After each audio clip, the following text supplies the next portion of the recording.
बनवणार आहोत चकोल्या. ती एक जुनी आणि पारंपरिक डिश आहे. तर चला आपण रेसिपीला सुरुवात करूया. तर सगळ्यात आधी चकोल्या बनवण्यासाठी आपल्याला 1 वाटी तुरीची डाळ कुकरमध्ये अगदी मऊ शिजवून घ्यायची.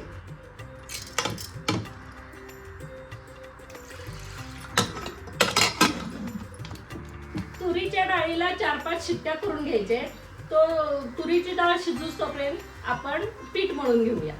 मी मोठा 1 कप गव्हाचं पीठ घेतलेलं आहे. 1 चमचा मीठ घेणार आहे आणि पाण्यामध्ये चांगलं मळून घेणार आहे.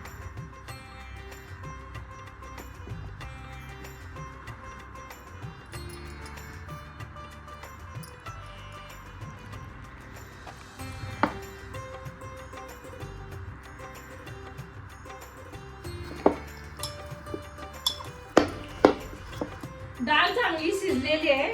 आता ह्याचं पुढचं जे करायचं आहे ते मी माझ्या आईला विचारून करणार आहे. मी तुझ्याकडे बघू नको तू काय नाही येईल तेवढं मला. बर तू नुसतं घाल.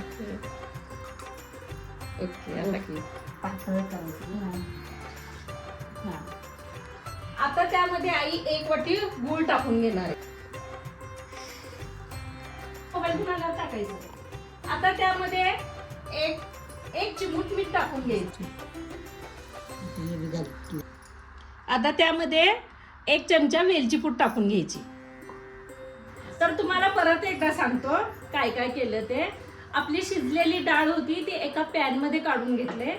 त्यात अंदाजानुसार लागेल तेवढं पाणी घालून घेतलं, थोडं जास्तच, आणि चिमूटभर मीठ घातलं, 1 वाटी गूळ घातलं आणि 1 चमचा वेलची पूड घातले. आणि ते आता चांगलं शिजूस तोपर्यंत आपण जे गव्हाचं पीठ मळून ठेवलेलं होतं त्याच्या चकुल्या लाटून घ्यायच्या.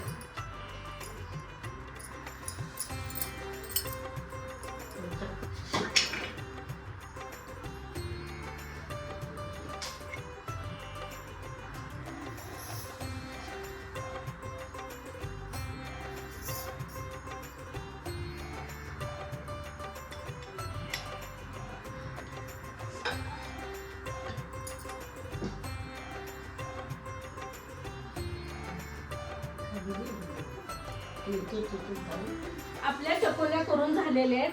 एकदम मध्यम, असं जास्त पातळ नाही जास्त जाडही नाही, मध्यम मध्ये लाटायची पोळी आणि त्याचं असं आपण त्रिकोण मध्ये कापून घ्यायचं. आणि शक्यतो मी मुलांना माझ्या आवडतं म्हणून असं त्रिकोणी कापून घेतलेलं आहे. असं गोळा छोटासा करून असं हातावरच असे गोल गोल गोल छोटे करायचे. आणि तसंही सोडलं तरी खूप छान लागतं. खरं तसंच सोडतात पण माझ्या नातींना असं आवडतं ते त्रिकोणी शेप दिसलेलं, त्यामुळे मी असं करते. तर आता हे सगळं करून झालेलं आहे आणि डाळीला आणि गुळाला छान असं एकजीव होऊन उकळी पण आलेली आहे.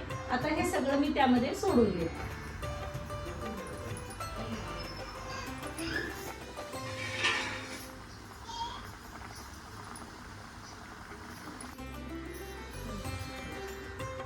त्याने करू एवढं रसल एवढं बस होते.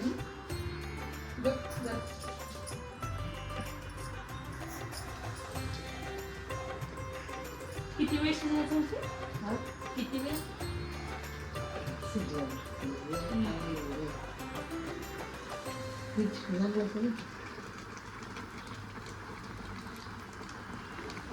आपले चकोले सगळे लाटून डाळीमध्ये टाकून झालेले आहेत.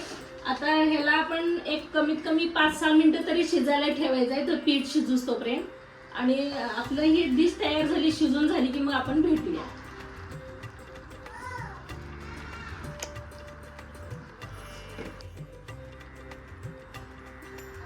बघितले ना किती मस्त झटपट आणि टेस्टी डिश तयार झाली.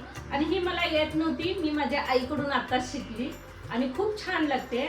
आणि तुम्हालाही जर अशी काही तर पारंपरिक डिश माहीत असेल तर ते कमेंट करून सांगा, मी बनवायचा प्रयत्न करेन. तर हा व्हिडिओ आवडला असेल तर लाईक करा, शेअर करा, सबस्क्राईब करा. चला आपण भेटूया पुढच्या व्हिडिओत.